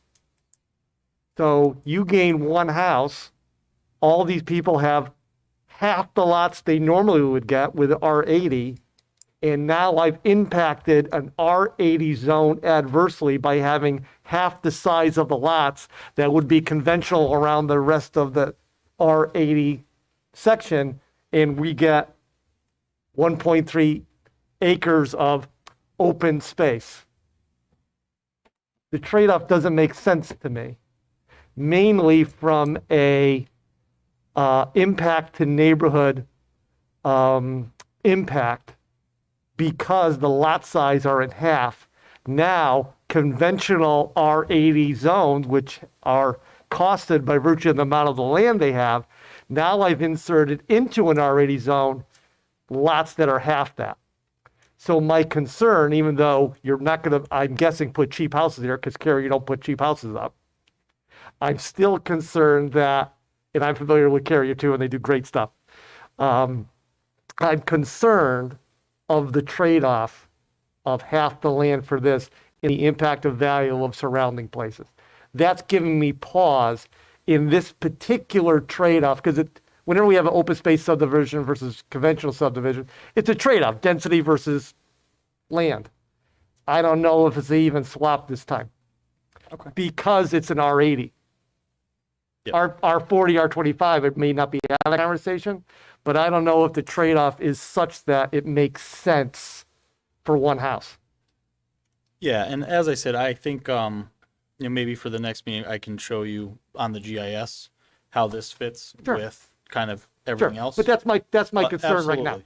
Absolutely. All right. Thank you, All Mr. right, Chairman. Thanks, Peter. Any other members of the commission have any questions? Mr. Tedesco? I'm wondering what part of the area that's going to be developed for housing falls within the natural diversity database area that's on the property. It looks like it makes up most of it. I could check. And also, if you could perhaps, when we see you next, include maybe what species would be affected in the area. Yeah, so we do have the kind of request out to natural diversity database. We just haven't gotten back yet what their suggested, management practices would be or what the affected species are yet. I'd look forward to hearing that. Thanks. Absolutely. Appreciate it. Thanks, Nick. Any other members of the commission with any questions? Commissioner Volpe? Yeah, I guess next time you see us too, if conceptually we can have a little bit more of an image in front of us, because as I'm seeing it right now, and I know we're not reviewing the site plan, but I'm just saying if we could get a better idea of how this is going to look, it just looks like it's going to really affect the neighboring properties and the overall character of how that area already is today. It will contrast, in my opinion, currently with what we see when we are in this area. And I am partial to this area because it was one of the first founding areas of our town, right near Shuttle Meadow. So I want to ensure that while it would add more housing stock for us, and it's not a terrible idea that you've given us, maybe next time we could just see it a little bit better, like have a better idea of what it would look like. Okay. Are you looking for maybe like some potential housing types that they're going to put in there or like? Yeah, I just want to see like a better outline of like the driveways and like Okay. you see that little tiny line that's like on the left-hand side. There's like a house and then you got like a little tiny line right there all the way down. We're going to go down, down, down. Yeah, just scoop all the way. Boop. What's that? So this strip of land, essentially, I'll touch base on that really quick. So that strip of land is part of this whole property, even including this piece here, That's awkward. 951. That strip of land extended all the way down, and that was the access for parcel number 951 to Shuttle Meadow Road. So that is actually a separate parcel kind of up in this area here. And Wow. that 10-foot strip of land there was the access. So what we did was we are basically taking this piece of property here. This piece of property will be deeded to this house.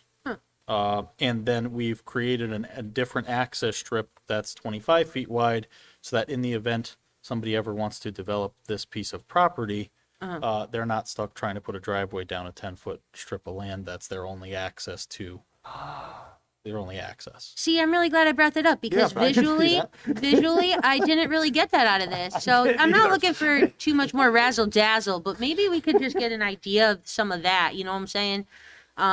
Just so that our commission can better envision what the future of this parcel would look like. And that point that you just made is very valid because of course we want to ensure that we could get proper circulation over here if that does in fact become the case. So just visual, we're visual kind of people, like, Absolutely. I appreciate that. Oh, that was a good one. Thanks, Commissioner. I'm all set? set. Thank you. I Okay. appreciate you. Commissioner Clark? Yeah, while we're talking about visuals, you did say, you made mention that this proposal would be less impactful to some of the habitat and the natural surroundings. So I think obviously you showed that other site plan, but if we could see that, like Commissioner Volpe said, that area is really special because of where it's placed in our town. So if we could see that visually in picture, I think that would be helpful too. Okay. Absolutely. Thank you. Jen, anyone else? I have a couple questions. That right there, that little piece of open space down there on Curtis, right at the entrance. Yep. What's the size of that? That is a 1/4 acre. It's a 1/4 acre and up to what I get in the northern part of the layout there. Is there any contiguous open space around that area right now, or there's nothing? So No. this would sort of start that pattern, perhaps, it could be said? Could, yeah. Maybe some Yep. wildlife trails back there? Okay. Thanks, Brian. Absolutely. We'll open it up to members of the public. If there's anyone here who'd like to testify in favor of this application, please come forward and identify yourself and let us know what you think.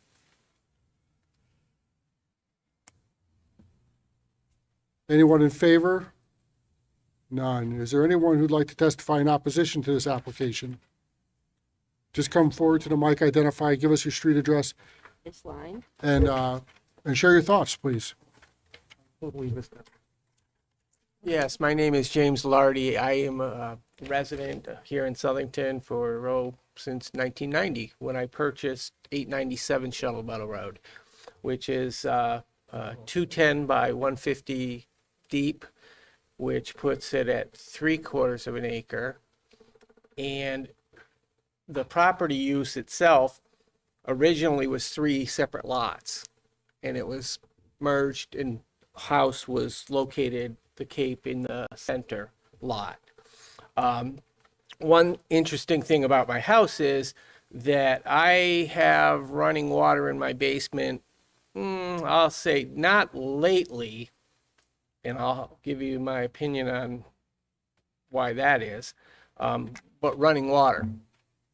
And I have an older house, 1948 construction, so the ceiling in the basement is really only about 6 feet, 6.5 feet. I think the reason, even though last year was very wet, we had a very, unusual year. Connecticut usually gets about 52 inches of rainfall a year on average. Last year we were, I think, up in close to 70, 75 or something like that. But one of the reasons I think that it wasn't as bad last year was because of the new developments up off Shuttle Meadow, up near Crescent, up around the corner from Crescent. Each of those houses are on private water wells, and so they are pumping all of, a lot of the bedrock infiltration to this area. That gets pumped out to the surface, and then it comes off as surface runoff and or in the upper thing. So it doesn't really impact so much down at my house. One interesting thing also is the one thing that I wanted to point out about this particular project is that not only is the house or this lots, or these lots, I should say, of the 3 of them, they're within the natural diversity database. Species that I have personally seen was the yellow spotted turtle and then the eastern box turtle wandering around in the field. Unfortunately, due to the activity on the property in the past, one of the eastern box turtles got run over by a piece of equipment, which to me was very sad. I've worked in the environmental business for 30 plus years now. Hard to believe. The other point that I wanted to bring up was that, we're within approximately 2,000 feet, less than 2,000 feet of the public water supply well of Southington Water Company, well number 9. And this whole area is part of the infiltration and recharge area for that well field. And I say well field because Southington Water, as they announced back in March 11th, 2021, that they were going to be putting in a second public water supply well called well number 10.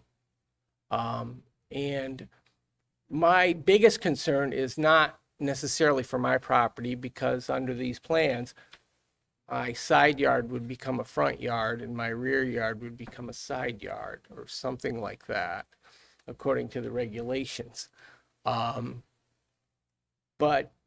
is overall of the diversity and the wildlife of this parcels that have kind of just developed since the activity levels of farming have dropped.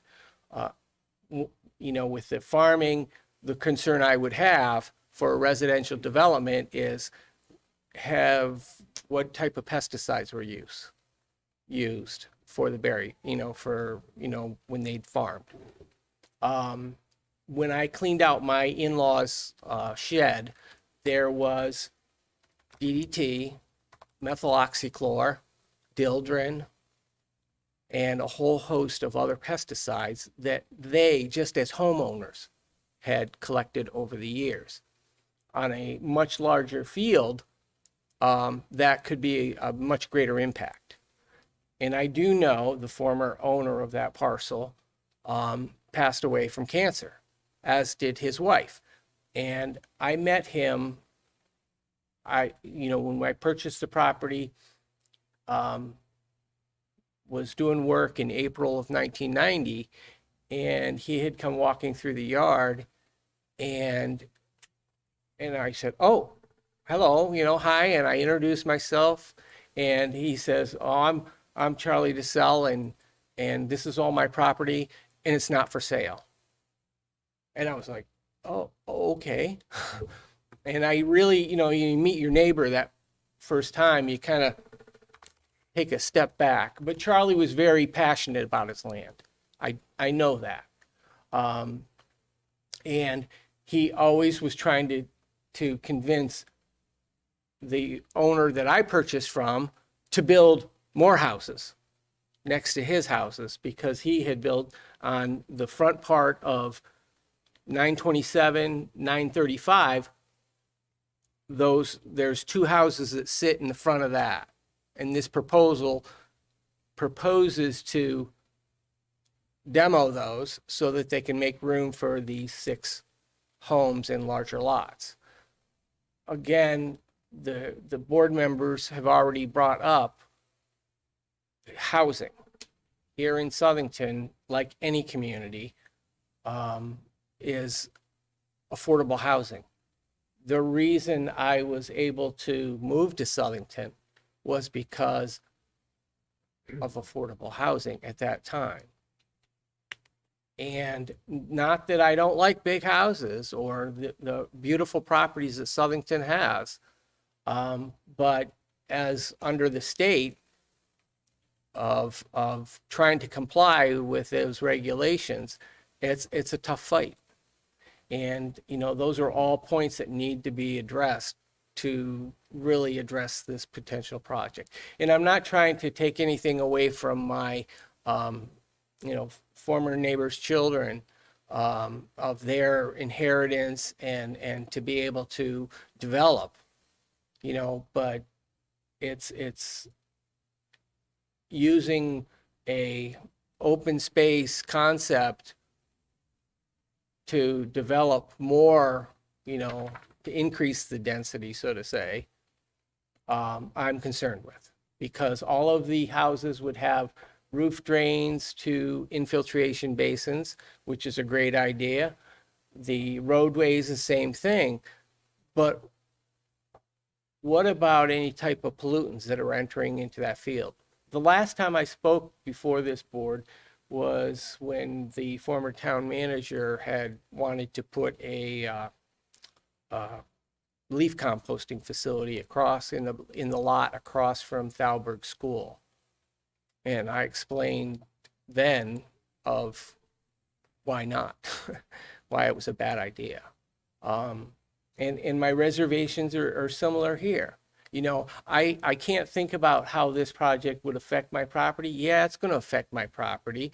It would probably make my house value go up because of a substantial larger home behind it. But at the same time, I'm more concerned about the wildlife that I've seen that come through the area, as well as what is the impact to the well field at well 9. Southington has done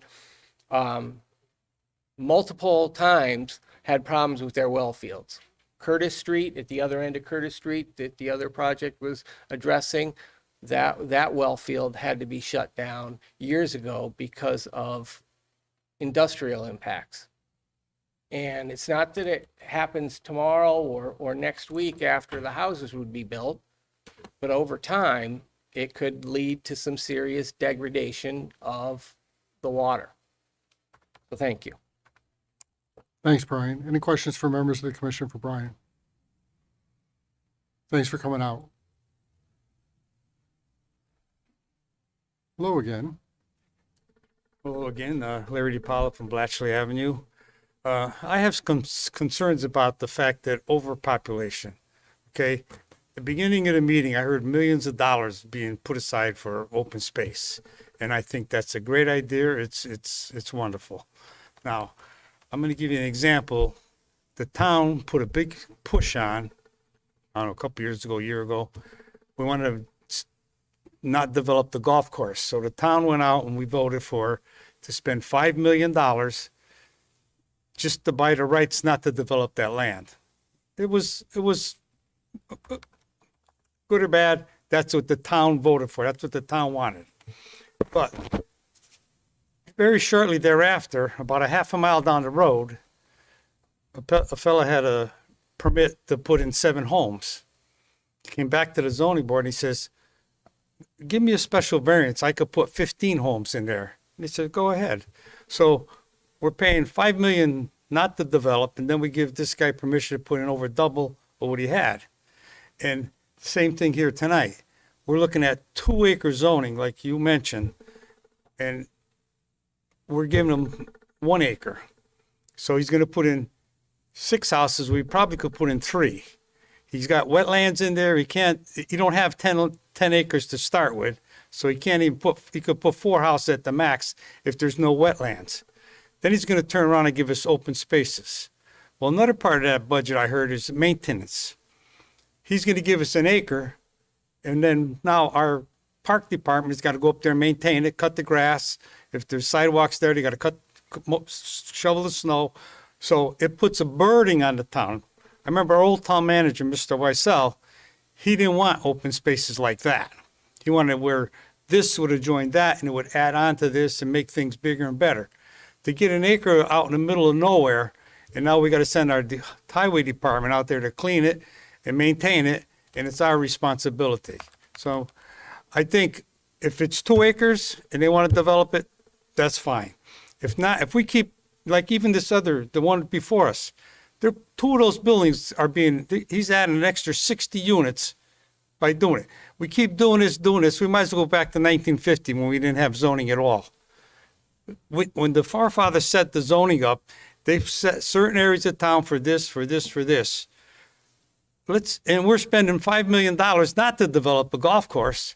And then we turn around and let this person, before the year is over, I don't know, I'll make up a number. The 100 houses that we didn't build on the golf course, we put them someplace else in town. And it still costs us $5 million. We got the houses that would have been there.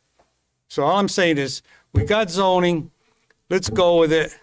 Unless somebody has a real special hardship or whatever it is, but just to take and cut the lot size in half and put in these houses, we're not getting, that's, open space is another thing that the builders want to throw at us, sort of say, well, it's only because I never see anybody say, well, we're going to give you a 2-acre lot, we're not going to build, that's open space. They don't do that. They give us open space when there's wetlands or something that they can't build on, and they use that as an excuse to get it passed. So go with our local zoning laws, and thank you. Thanks, Larry. Any questions from members of the commission? No? Next. Name's Anthony Pellegrino. I own 775 Shuttle Meadow Road. So if you look to the right where the green is, that's my property right there, 3.75 acres. First, I want to say that 1 point whatever acres of open space he's giving you, that's incorrect. That little lot right there he's giving you on those what do you call it, Shuttle Meadow Road is like a half an acre.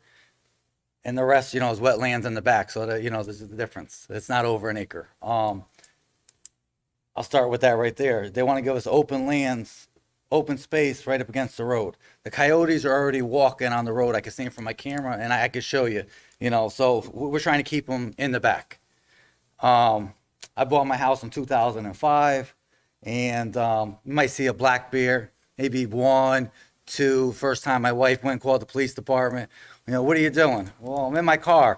Well, where's the bear? It's going up the hill. I'm following it. No, leave the bear alone, right? Over the years with the development, 8, 9 times. And that's when I'm saying I'm seeing them. Because sometimes, you really, you can't see them. You know, I think there's a little more wetlands than it's really there because, you know, I've been on the property, you know, 100 times. You know, they want to hear, but quads, dirt bikes. I mean, from Plainville, you know, they ride over there. So there's a lot more wetlands than really, you know, that you really think that's there. And I'm like, you know, when they come over here and they say proposed open space subdivision, well, that's because they can't go for a variance. So it's a big loophole because there's no hardship there. So when I see that right there, I'm saying the same thing. Not what I'm getting. What is Southington getting out of? You know, you want to go over here, you want to put all those houses. And I'm the same thing, you know. And then what he does is, where it's going in the, what do you call it, where that little driveway was going across, which was number, let's see, 951, which is 7.62 acres, which most of it's wetlands. So when you look at that easement right there, you know, I think that's, you know, a smoke and mirrors trick over there. Well, that's there because, of course, they're going to develop that land right there. So there's another, you know, another house that you're going to put there, which you probably only could put one because that is a lot of wetlands there. The house, you know, set in the back. They're going to say, oh, we're putting like 3.5 acres there. Sure you are, because there's power lines. There's an easement that goes all the way across. And there's a lot of wetlands. And, you know, Rick knows a little more about, you know, when it gets, you know, how many feet you could be away and everything else. And it's a R80 zone. My wife's from Southington. I'm not. When we were looking to buy, you know, we lived in a 2-family house, looking to buy something, we did. We looked in Southington, Farmington, Avon, and I ended up buying this right here because I did have land. 3.75, it came from my house, it was on a 1/4 acre of land. And I knew there was a field next to me, Old Man Charlie, you know, no disrespect, that's what they called them. You know, I knew it was there, one day they're gonna develop it. But when I did a little research, okay, it's 5 acres. Well, guess what? Maybe they'll put one house there, maybe 2, whatever it is. But that's the reason why I went there. Was I a big animal lover in 2005? I probably wasn't. You know, but over the years, I mean, that's it. I mean, there's certain times of the year I got to walk my yard because if not, one year I end up running over turtles and just like cutting them in half. You know what I mean? But I didn't know I'm on a riding lawnmower, whatever it is. I mean, we have a lot of deer, skunks, possums. But that pond you see right there towards the top of the screen, and the guy David from Planning and Zoning, he remembers years ago, they were trying to fill that in, and well, Rick knows a little more about that. But you know, and they said no, that's a habitat for some foxes or something. What kind of foxes? You know, so they said the red fox or whatever was there, and we have a lot of animals here, and you know, we can't just keep pushing. You know, and like I said, I see more animals coming just up on Ledge Hill Road when they built the other houses. And I understand it's their property. You could do what you want, but I'm just saying, you know, don't go over here and say it's open space and try to say, oh, we're going to give you a 1/2 acre by the street that we have to maintain and, you know, we have to take care of. And it's not going anywhere else. And then if you are, you know, thinking about this right here, I would like a, you know, like a 30-foot conservation, you know, across, you know, my property over there, just because I'm not putting a fence on my property. At least, you know, nobody else could build in there. And somebody else that I talked to from another city, you know, we're in a town here, and they also said, and I showed them the plan, and they said, instead of having open space there, they said, if this was in my city, I would suggest that you put it in the back as part of the wetlands. Because, you know, who's going to go over here? You know, it's not adjoining anything. You might as well have it for the animals, their habitat, you know, because people don't realize, you think, oh, the animals. No, the habitat is there. That's where they eat. That's where, you know, I don't know. Getting a little frustrated. I'm not used to, you know, talking in front of people. But, You're doing great. yeah, you know, but like I said, I just think, you know, some of the houses are smaller lots, but I mean, we do have a lot of wildlife there. The house probably down about 4 more.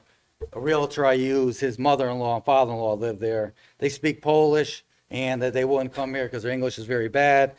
But I'm going to see if I can get him here. You know, he has all these bird houses in the backyard, and, you know, he knows, you know, names of the birds or whatever. And, you know, I'm like what the other guy said. Hey, you know what? Whatever's here, if it's 2 acres, you know what? That was written in stone. There's nothing we could do about it. But hey, even with the animals, hey, if you have 2 acres, they have more land too, because you're not going to say, hey, here's 2 acres. It's not like, you know, back in the day where somebody built a house, they built a garage, they built a shed, they built another shed, and you had all these buildings here, you know? So that's all I really, and I also want to say is, you know, same thing. I'm not trying to take away from anything I talk to you, I like you guys, I just, Okay. Thank Thank you. you. Thanks, Thank Anthony. you. Appreciate your Great job. comments. Hi. My name is Bob Carlson from 19 Zwicks Farm Road, and I have just two questions about the septic. Usually if you have septic, you have wells, and all of a sudden we're putting wells on top of a well. That doesn't make any sense to me. And if we do have septic, and we've got to go with city water, that means more expense is from the town has got to maintain that, and so on and so forth. So just something that I figured I'd throw out there. Thanks, Bob. Any other members of the public would like to speak in opposition to this application? Brian? So we appreciate all the comments and the feedback. Just want to clarify, it sounded like there was a little bit of a misunderstanding. We're not looking for the town to own and maintain the open space. What we were saying is that since there's no other open space that we could make a contiguous parcel, that's why we were trying to use conservation easements. And the technical requirement for the town, I believe, is 1 acre per 25 lots. That's the requirement for open space. So when you actually calculate what 6 lots would require, it's less than the quarter of an acre that little piece is showing. We're providing another acre of conservation easement up in the back. We can certainly work with the carriers to see if there's some alternatives where we could provide more conservation easement perhaps. But it sounded like the other thing was a lot of people did mention there's a lot of wildlife. There's a very environmentally sensitive area there, and that's kind of what pushed us to trying to use this open space subdivision regulation to keep the development as far away from those environmentally sensitive areas to provide as much possible space for the animals and the existing species that do live out there. So we'll continue to work with this plan, try to improve it based on a lot of the comments that we've heard from both the commission and the public, and hopefully next meeting we'll have Staff members more too, to Brian. talk There's about. staff members. We will there's- address all the There's town comments on there comments. that I would raise myself, but as I said, I'll wait for you to respond to those and see what that looks like, and we'll be back here again. We're not going to close this public hearing. We're still waiting for wetlands, which will not be meeting before our next meeting, and therefore we won't be able to really do anything in terms of closing the public hearing, at least until the meeting on the 15th of February. Yep. So we got a little bit of a wait here, so. And that's for members of the public as well. We're not going to take any action on this tonight. And the public hearing is going to remain open. Any other comments from members of the commission before we move on to our business section tonight? Just clarification. So it's not wells, it's city water, Correct. right? It Because I is- think the it is gentleman not asked about wells. wells. So it's separate septic, but city water, correct? Correct. Okay. Yep. Okay. Thanks, Brian. We'll see you back here in 2 weeks. Thank you roughly. very much. All right, moving on to item 9 on our agenda. Item 9A, we had a withdrawal. Yep. So there's no need to do anything. Items B, C, D, all are have open public hearings, and therefore we can't do anything on those tonight. We have a motion to table We though. need a table, I think. Okay, could we just get one motion to table all 3 of those items? Mr. Chairman, I'll make a motion that we table items B, C, and D. We have a motion, do we have a second? I'll second. Mr. Volpe is quick with the second. Oh, Beat me. Any discussion? That's No. my trigger thing. I appreciate that we're going to take some more time to think about some of these things. Yeah. All those in favor? aye. Any opposed? All right, it passes. Item 9E, George Lapokopoulos. I try, guys, I try. so hard. In my head, I'm saying it right, though. Request for reapproval of an expired site plan for a 12,600 square foot building, property located at 122 Spring Street, Building E, in an I-1 zone, SPR 1682.1. This was tabled from our last meeting on January 4th. Still in wetlands. This is still wetlands right now, so we need a table on this one as well. So move, Mr. Chairman. We have a motion, second? Second. Mr. Tesco? All those in favor? Aye. Any opposed? Item 9F, request for a 5-year extension of a site plan approval on 1095 West Street, SPR 1513.3. Make a motion to approve the extension on SPR 1513.3. We have a motion, do we have a second? Second. All right, there we go. Thanks, Nick. We have a second. Any discussion? Do we need a roll call on this, Mary Ellen? I do a roll call on that one. Yeah. Okay, call the roll, please. Commissioner Tedesco? Pardon me? Sorry. Yes or no? Yay. Commissioner Volpe? Yes. Commissioner Clock? Yes. Commissioner Wilowski? Yes. Commissioner Santago? Yes. Vice Chair Selka? Yes. Chair Hammers? Members is yes, motion passes 7-0. Hey, Nick, just a pointer, if you make the motion or second it, you kind of have to vote for it. Yeah. It seems that's probably the proper course of action, but Just you know, Seems reasonable. You know, sometimes I like a little bit of I know. drama. Nice. We appreciate that, thanks. No, please. Some of us, by the way, are too old for drama, but that's another story. Item 9G, release of a $30,000 maintenance bond, Aspen Way and Teakwood Drive, Woodland Heights subdivision, phases 1 and 2, S1312. Jim, is this ready for action? Ready for action, Mr. Chairman. Okay, do we have a motion? Make a motion to release the bond on S1312. Second? Second. I'll give it to Wolowski. Spread the wealth. Put your name in the minutes that way. We don't need a roll call on this, right? Any discussion? All those in favor? Aye. Aye. Any opposed?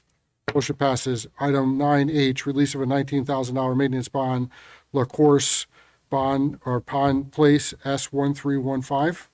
Ready for action, Mr. Yep, thank you, Jim. Make a motion to release the bond on S1315. Second? Second. Santiago with a second. Any discussion? Seeing none, all those in favor? Aye. Any opposed? Motion passes. 9I, reduction of a $13,300 E&S bond to a new amount of $2,500. Of course, Pond Associates, S1315. Jim? There's still one or two lots that remain, so rather than a full release, Dave went out there and is recommending a reduction. Okay. of the remaining bond. That accounts for the reduction in number. Yep. Any discussion from members of the commission?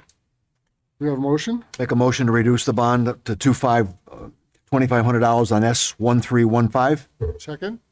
Second. Wolowski with a second. All those in favor? Aye. Any opposed? Motion passes. Administrative items, anything people want to talk about? Did earlier. No? Item scheduled for a public hearing. Mary Ellen, it appears we have nothing underneath there. Things are a little slow. Any new applications? No? Just before we adjourn, I just want to remind members that anything on a public hearing agenda, you're not permitted to talk to anyone outside of the public hearing about. And if someone approaches you to speak to you about anything relative to that, you kindly tell them, I cannot speak to you. Please come to the public hearing that's scheduled next time for February 1st. We're happy to take your comments at that time. I say that mostly for the benefit of the newer people on the commission who may not be familiar with that. We do have some training coming up, Mary Ellen, correct? What's the date on that? The 26th? 26th of January. So about a week. That's going to be virtual, right? So that what I just talked about will be a topic that probably will be discussed at that time as well. But I just want to make sure people understand that. And that's also for members of the public. Please don't approach us and ask us to have a conversation about any of that. When I was a new commissioner, I stepped in it once or twice. It's just, you end up recusing yourself. So that's what's going to end up happening, just to make sure you or the town doesn't get into trouble. So with that, I'll look for a motion to adjourn. So move, Mr. Chairman. Second. Commissioner Volpe, any discussion? No. I think you all did a great job tonight, by the way. All those in favor? Hey. Any opposed? I knew where it was coming from. Good job. 9 o'clock, not Good bad. talk about amongst themselves. Oh.